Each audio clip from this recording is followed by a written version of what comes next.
अस्सलाम वालेकुम my dear students. आज हम पढ़ने जा रहे हैं चैप्टर 6 का दूसरा unit increasing and decreasing functions. तो इंक्रीजिंग एंड डिक्रीजिंग फंक्शंस को इसका दूसरा नाम है मोनोटोनिसिटी। ये मैथमेटिक्स का वो ब्रांच है which deals with the turning of the curves. Monotonicity means the mono means one, tono means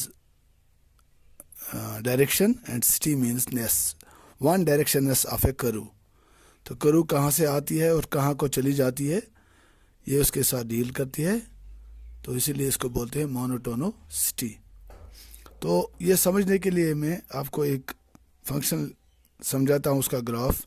consider a function f of x is equal to x square. ठीक है, तो इसका हम ग्राफ अंडरस्टैंड करने की कोशिश करेंगे। ये x है और ये y या fx है। y is equal to F of x, y कहिए या fx कहिए। अगर मैं x का वैल्यू दूंगा -3 तो fx का वैल्यू आएगा -3 स्क्वायर, दैट इज 9। अगर मैं x का वैल्यू दूंगा -2, 2 2 ज़ार 4, तो fx का वैल्यू आएगा 4। अगर मैं इसका वैल्यू दूंगा -1.5 तो मुझे मिलेगा 2.25। अगर मैं दूंगा इसका वैल्यू -1 तो आई विल गेट 1। अगर मैं दूंगा इसका वैल्यू 0 तो आई विल गेट 0। उसके बाद अगर मैं इसका वैल्यू दूंगा x का वैल्यू +1 तो आई विल गेट 1। फिर +2 आई विल गेट 2 2 ज़ार 4, 3 दूंगा तो 9 मिलेगा। इस तरह 4 दूंगा तो 16 मिलेगा।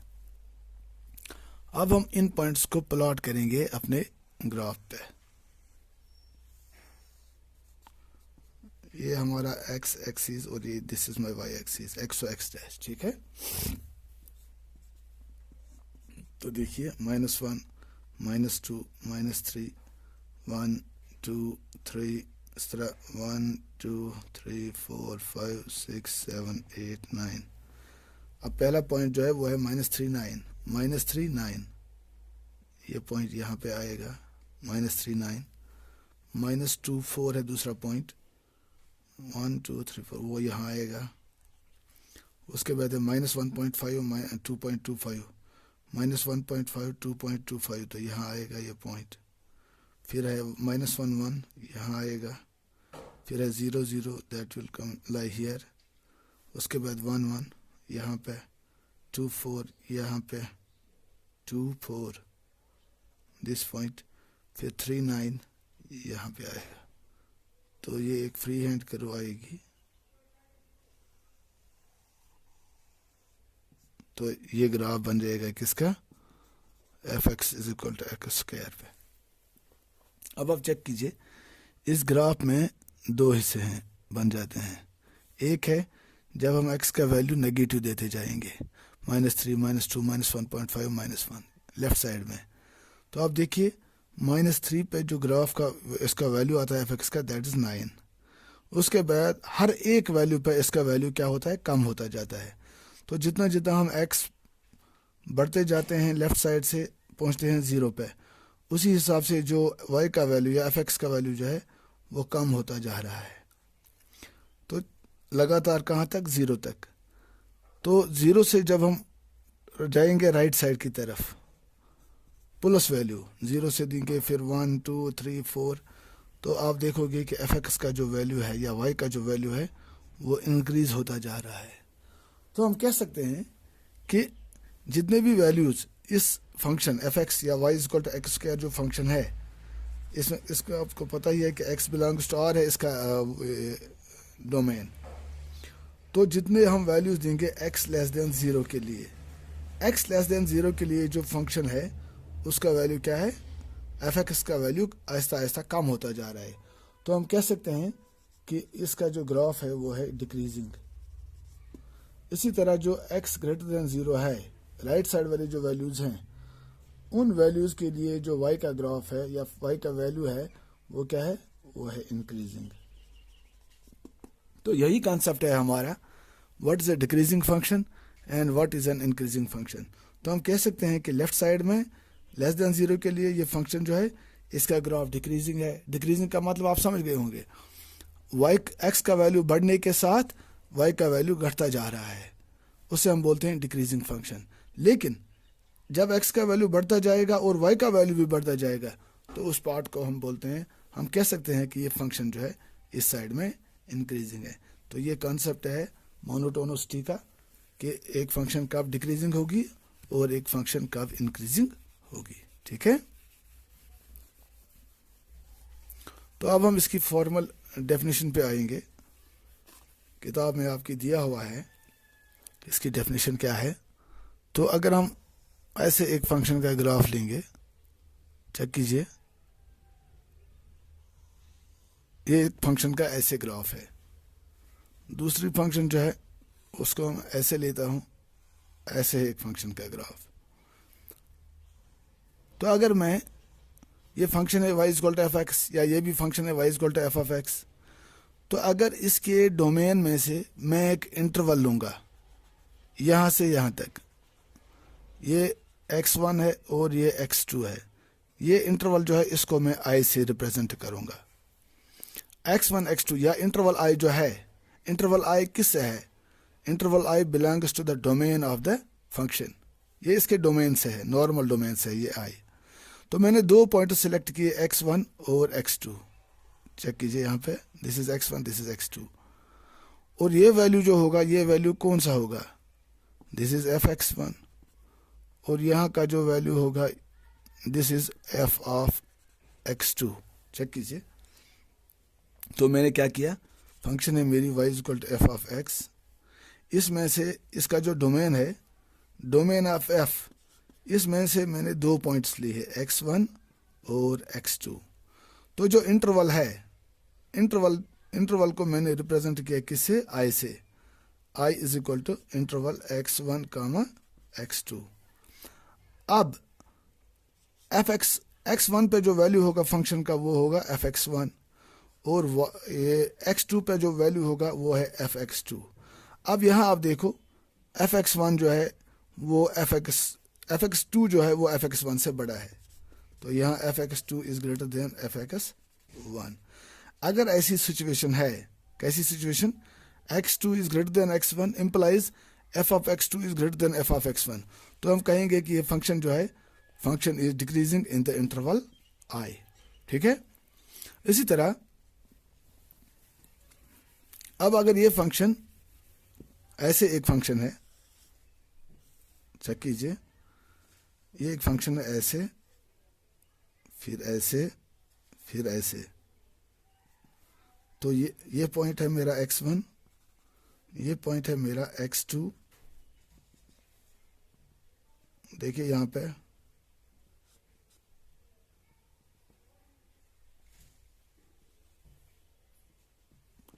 This is f of x1, this is f of x2।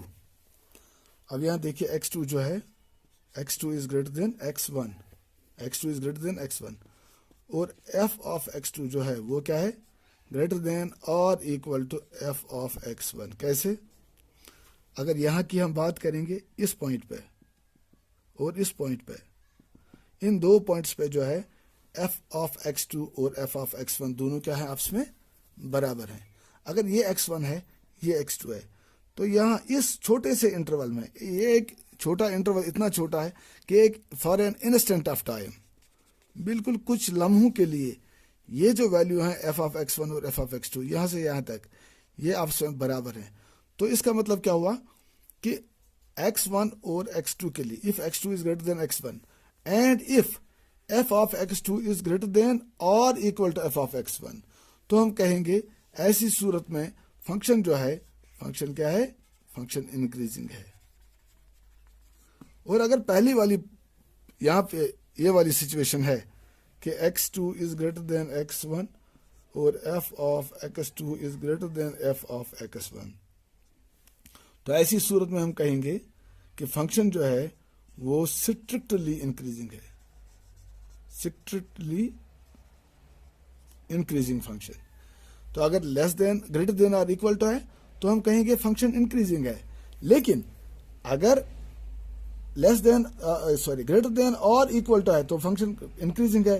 अगर सिर्फ F x is greater than F of x two, sorry F of x two is greater than F of x one, तो हम कहेंगे कि function जो है ये strictly increasing है। स्ट्रिक्टली इंक्रीजिंग का मतलब है यहाँ पे कोई दूसरी सिचुएशन अराइज नहीं होती है, जैसे यहाँ ग्रेटर देन और इक्वल टू, तो यहाँ इंक्रीजिंग फंक्शन है, इस फंक्शन को हम बोलेंगे स्ट्रिक्टली इंक्रीजिंग फंक्शन। ठीक है। अब अगर ये इंटरवल जो है आपको ये लंबा ही इंटरवल होगा, जैसे ऐसे देखिए, ऐसे यहां से यहां तक फंक्शन तो इंक्रीजिंग है ही हर जगह पे, लेकिन यहां जो है ये इंटरवल लंबा खींचता है। ये एफ ऑफ एक्स वन है, ये एफ ऑफ एक्स टू है, तो एक्स वन एक्स टू, यहाँ F of x one is equal to F of x two. एक बड़े इंटरवल में एफ ऑफ एक्स वन और एफ ऑफ एक्स टू आपस में बराबर होंगे, तो हम कहेंगे फंक्शन इंक्रीजिंग है, लेकिन ऐसी फंक्शन को हम बोलते हैं नॉन डिक्रीजिंग फंक्शन। याद रखना, non decreasing function non decreasing function और इंक्रीजिंग फंक्शन में सिर्फ एक फर्क है कि यहाँ पे f of x greater than F of x two is greater than और equal to F of x one. ये इक्वलिटी जो है f of x two is equal to F of x one, ये इक्वलिटी जो यहाँ पे है, this equality holds for an instant. For an instant, instant का मतलब आप समझ गए, छोटे से इंटरवल के लिए जितना आप एज्यूम कर सकते हो उतने छोटे इंटरवल के लिए F of x one F of x two के बराबर हो सकता है, तो इस फंक्शन को हम इंक्रीजिंग फंक्शन बोलेंगे। लेकिन अगर एक बड़े इंटरवल के लिए F of x one F of x two बराबर होंगे, तो उस फंक्शन को हम बोलेंगे नॉन डिक्रीजिंग फंक्शन। इंक्रीजिंग के बदले क्या लफ्ज हम यूज करेंगे? Non decreasing function. तो ये इंक्रीजिंग फंक्शन है, ये नॉन डिक्रीजिंग फंक्शन है, और ये फंक्शन जो है this function will be strictly increasing function. ठीक है, ये किताब में लिखा हुआ है आपकी, लेकिन मैं आपको समझाने की कोशिश कर रहा हूं, फॉर्मल डेफिनेशन वहां दी हुई है। तो इसी तरह आप दूसरी फंक्शन जो है ऐसे, दिस इज माय ग्राफ, एक फंक्शन है ऐसे ऐसे, दूसरी फंक्शन है लाइक दिस, और तीसरी फंक्शन है यहां मैं बनाऊंगा, तीसरी फंक्शन ऐसे है। अब यहां देखिए, यहां जो है this is my x1, this is x2, ये वैल्यू जो होगा इसका ये कौन सा होगा? f ऑफ x1, और ये वैल्यू यहां पे आएगा f ऑफ x2। यहां क्या है? x2 is again greater than x1, लेकिन f ऑफ x2 जो है, f ऑफ x2 क्या है? That is less than f of x2 is less than f of x1। Check कीजिए, ये वैल्यू जो है, ये वैल्यू f ऑफ x2 ये छोटा है किससे? f ऑफ x1 से। लेकिन यहां जो है इस छोटे से इंटरवल के लिए यहां से यहां तक for an instant of time f of x2 is less than और equal to f of x1। तो अगर ये सिचुएशन है तो हम फंक्शन को कहेंगे कि फंक्शन जो है वो क्या है? डिक्रीजिंग। मैं एक बात भूल गया आपको कहना, डिक्रीजिंग के बदले में आज से ये यूज करूंगा डाउन एरो प्लस ING, इसको मैं लिखूंगा ऐसे डिक्रीजिंग। जब मैं, आप भी आदत डालिएगा डिक्रीजिंग लिखने के लिए। तो ये फंक्शन जो है ये डिक्रीजिंग है। यहां जो ये फंक्शन है, मान लेते हैं ये मेरा x2 है और ये मेरा x1 है। अब देखिए ये वैल्यू होगा f ऑफ x2 और ये वैल्यू है f ऑफ x1। यहां भी क्या है दूसरी सिचुएशन में? x2 is greater than x1, x2 is greater than x1, but f of x2 is less than f of x1। तो इस फंक्शन को हम कहेंगे स्ट्रिक्टली डिक्रीजिंग। Strictly decreasing. तो ये फंक्शन जो है देखिए यहां से यहां तक एक लंबा इंटरवल खींचता है, जिसमें f of x1, this is x1, this is x2, this is f of x1 and this is f of x2। देखिए यहां पे, यहां क्या है? यहां भी f x2 is greater than x1, लेकिन f ऑफ x1 और f ऑफ x2 दोनों आपस में बराबर हैं एक लंबे इंटरवल में, एक बड़े इंटरवल में आपस में बराबर हैं। तो ऐसी फंक्शन उसको हम कहते हैं non increasing function is, non increasing function is, non increasing का मतलब ही होता है डिक्रीजिंग, ये बात याद रखिएगा। अगर x2 is greater than x1, f of x2 is less than और equal to f of x1, ये इक्वलिटी जो है f of x2 is equal to f of x1, ये होल्ड करती है, holds for only an instant.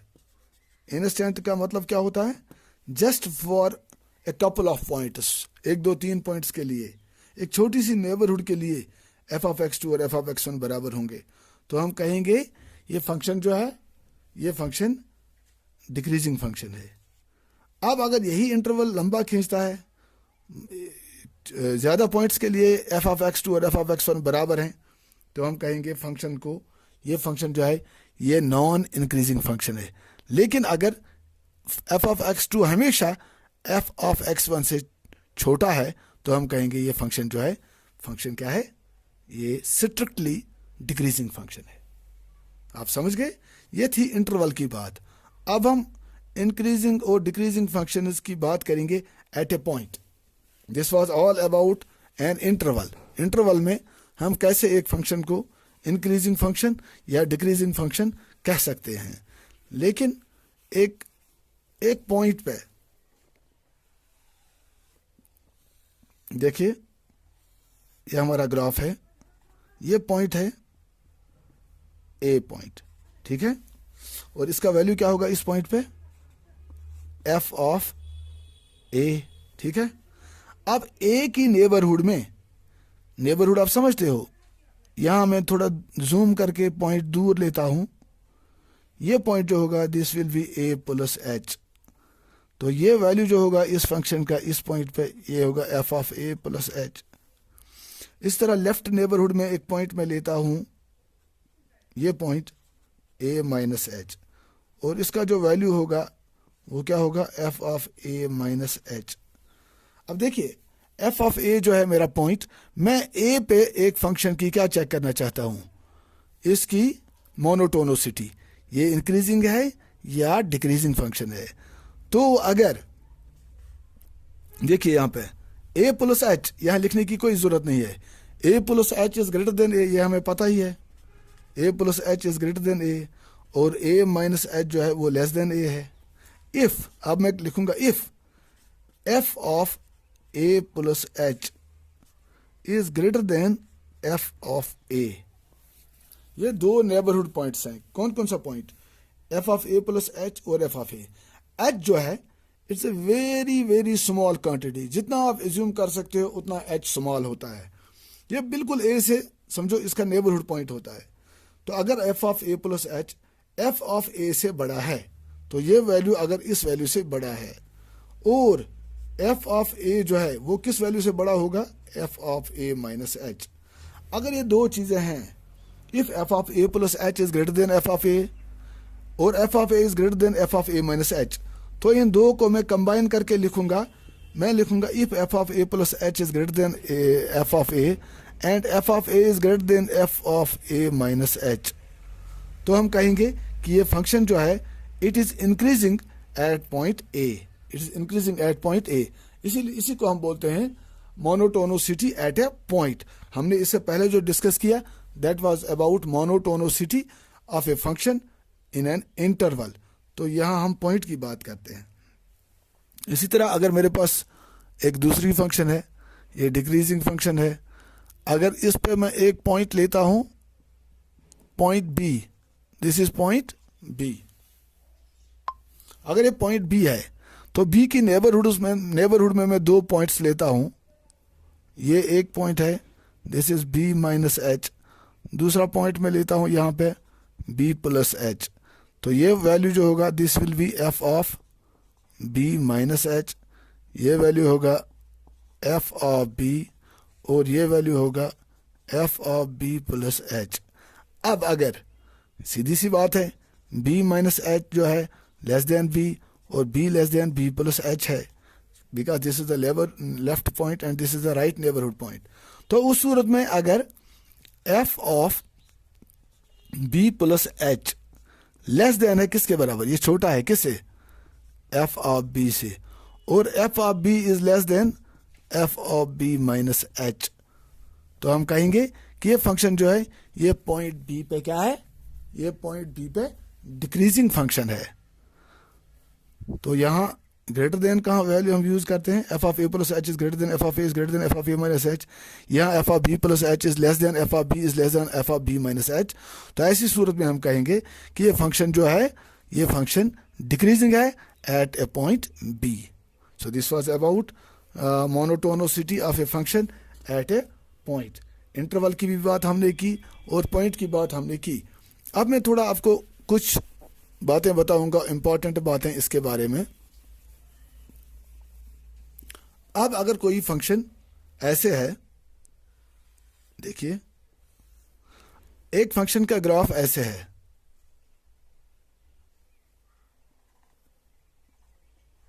देखिए ये point A है। अब देखो ये फंक्शन जो है ये डिसकंटिन्यूअस है, जैसा कि इसके ग्राफ से पता चलता है कि this function is discontinuous at point what, at point ए।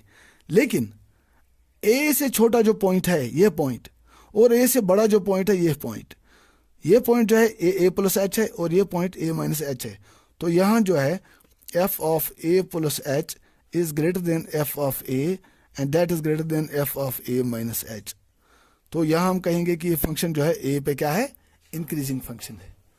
तो इससे साफ जाहिर होता है कि अगर कोई फंक्शन डिसकंटिन्यूअस भी होगी तब भी वो इंक्रीजिंग फंक्शन या डिक्रीजिंग फंक्शन हो सकती है।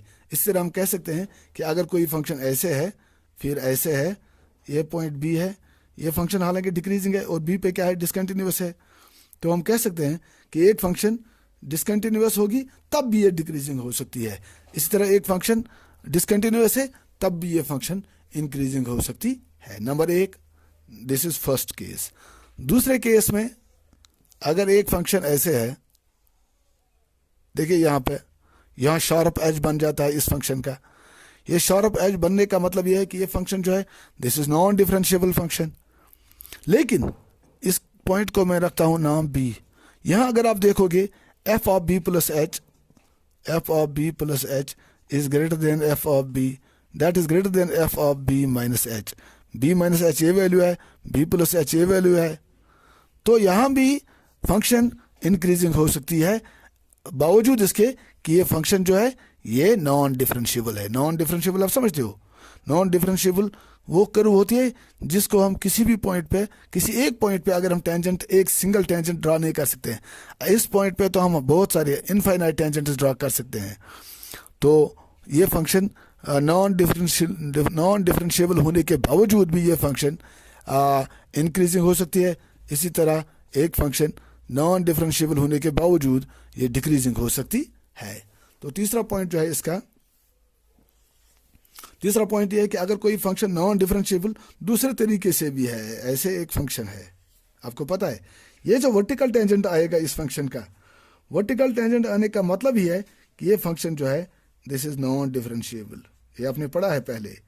नॉन डिफरेंशिएबल फंक्शन कब होती है, या उसका शार्प एज बन जाता हो या वर्टिकल टेंजेंट उस पर आता हो। अगर वर्टिकल टेंजेंट आता है तब भी इस पॉइंट पर, ये पॉइंट ए है, पॉइंट ए प्लस एच और ए माइनस एच। अब देखोगे यहाँ पे a plus H, F of a plus H is greater than F of a, that is greater than F of a minus H. तो एक function non differentiable दो तरीके हो सकते हैं, या तो उसका एक शार्प एज बनता हो या उसका वर्टिकल टेंजेंट आता हो कहीं किसी इंटरवल में या किसी पॉइंट पे। तो उस सूरत में ये फंक्शन अगेन नॉन डिफरेंशिएबल है। तो इसका मतलब, मेरे कहने का मतलब यह है कि कोई फंक्शन डिसकंटिन्यूअस हो या नॉन डिफरेंशिएबल हो, दोनों सूरतों में वो फंक्शन इंक्रीजिंग फंक्शन या डिक्रीजिंग फंक्शन हो सकती है। ठीक है, तो this is all about increasing and decreasing functions. Okay, thank you, Allah Hafiz.